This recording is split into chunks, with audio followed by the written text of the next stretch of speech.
Welcome guys to episode number 16 of my Arsenal career mode series, and to kick off today's episode you guys can see the calendar. In the previous episode we did have the Capital One Cup final against Chelsea. Spoiler alert, we did win that game 1-0. If you did miss it, there'll be a link to the series playlist down below in the description. Go check it out.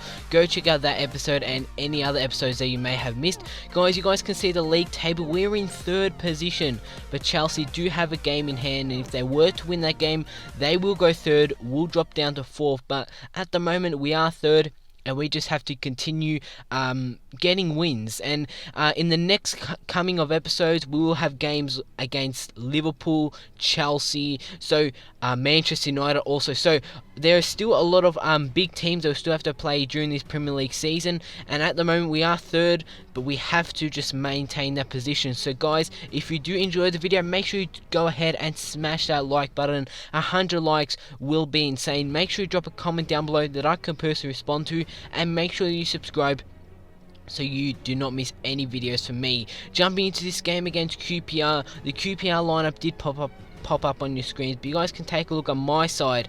I went with the 4-2-4 formation. That's right guys, a formation I used to use in my Barcelona career mode. I haven't used it during this series at all. I just tested it out because the previous time we did play QPR, I'm pretty sure we did get a late winner, a 1-0 victory, but these are the games we should be trying to boost our goal difference. So yeah, we have to be winning this game by more than one goal. One goal will not be enough. As you guys did see in the 17th minute, QPR did put that one into back of the net, but their attacker was offside. So luckily for us, QPR didn't take the lead. But as you guys can see in the 78th minute, it was Laporte, our centre back. So I went with the 4-2-4 formation, and surprisingly, it wasn't even one of our attackers who got us our lead. It was our centre-back Laporte who pushed up for that play, and a great finesse shot to put that one bottom corner to make it 1-0 to us. But in the 86th minute, Theo Walcott plays a great ball to Alexis Sanchez, who's going to get around one defender, going to get around another one. He takes a shot on the outside of his boot, and an amazing reaction save there from the QPR goalkeeper. You guys will see a replay of that play here. What a save that was, just a reaction save, and the game is going to remain at 1-0, and that is how it's going to end. So a bit of a disappointing performance. We should be picking up a 2 or 3-0 victory against the QPR, not a 1-0 victory. That is the game which we should be boosting up our goal difference. But jumping into the next game of today's episode is against Everton at the Emirates in the league, and what a game this is, guys. You guys really do have to watch this game. You guys can see we're in third position. Everton are in 6th. We're on 50 points. They're on 44 points. So they are right. They're only 2 games behind us. So there is only 2 games points difference between us and Everton. So we have to pick up a victory again. So that 4-2-4 formation, I didn't go with it again. I didn't feel like it works with this Arsenal side. Obviously, with my Barcelona career mode, I did use that formation. That worked, but it doesn't work with this Arsenal team. So I went back for the 3-5-2 formation, and that's the Everton lineup. Yeah, again, they're not starting Lukaku. Every time I have played Everton during this career mode series, they never start Lukaku, which is very surprising. But in the 13th minute of this game, Everton get a penalty. That's right, guys. You guys can see it is Theo Walcott who actually brings down Gareth Barry, inside the box. And so Everton do have a penalty. So Barry went down, but it was one of the weakest penalties I've seen. Look at this. I didn't really see. I just went up to head of the ball. Sadly, I think Theo Walcott just went into Barry, and it is Everton with the penalty. Leighton Baines with the chip.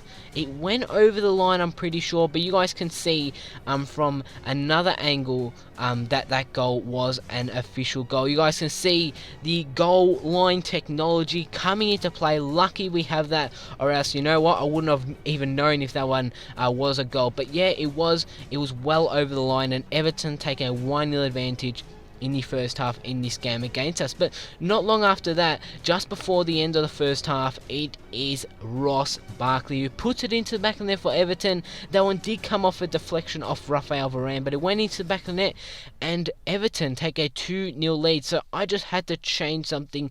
The only thing I knew is when I get stuck, I go to the 4-2-4 formation. That was a formation that I did go with for the game against QPR.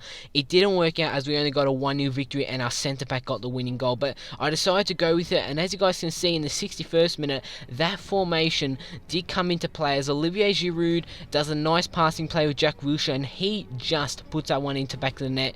So 2-1, we've got one goal back. We're really close to levelling this game at 2-2, as in the 80th minute, Theo Walcott does take a shot. A nice save there from Timmy Howard, but from that rebound, Oxlade-Chamberlain with the cross to find Olivier Giroud, and the Frenchman puts it into the back of the net. So this 4-2-4 formation has come into play, and we have levelled things at 2-2 against Everton. What a comeback this has been, but in the 85th minute, it is Romelu Lukaku who puts it into the back of the net.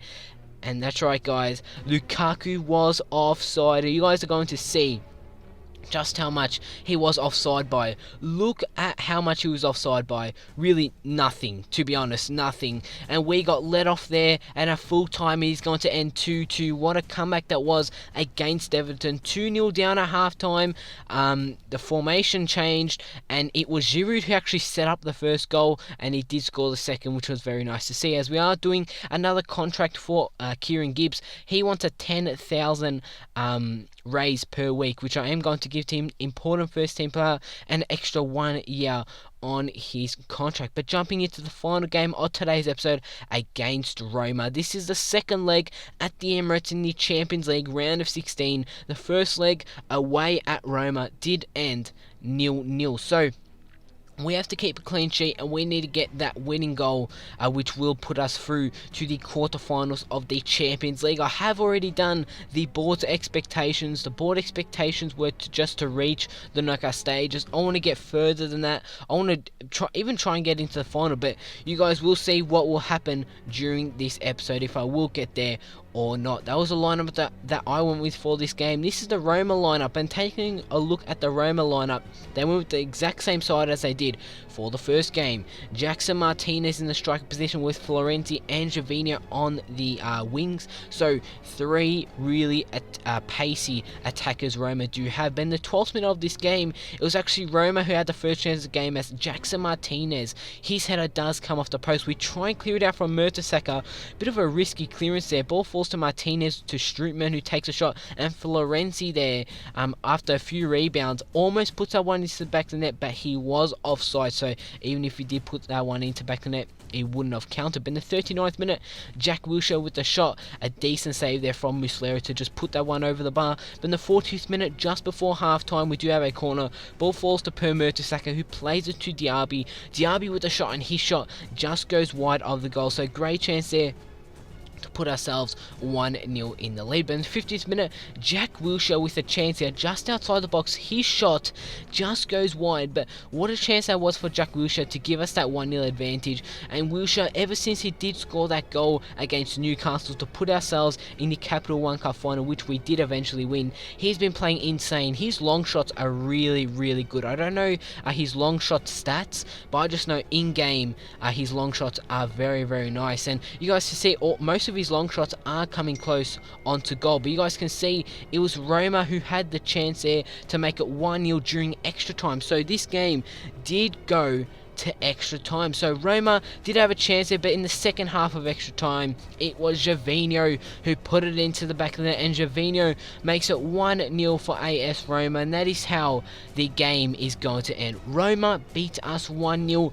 and sadly, we have been knocked out of the Champions League, which is very disappointing. My goal was to go as far as we can. We did do the board's expectations, but I felt like we didn't deserve to lose that game at home at the Emirates. So we get kicked out of the Champions League. Barcelona go through with a 4-0 victory. Chelsea get knocked out by 2-0 loss to CSK Moscow. Guys, if you have enjoyed the video, smash that like button. Hope you guys have enjoyed the video, and I'll see you all next time.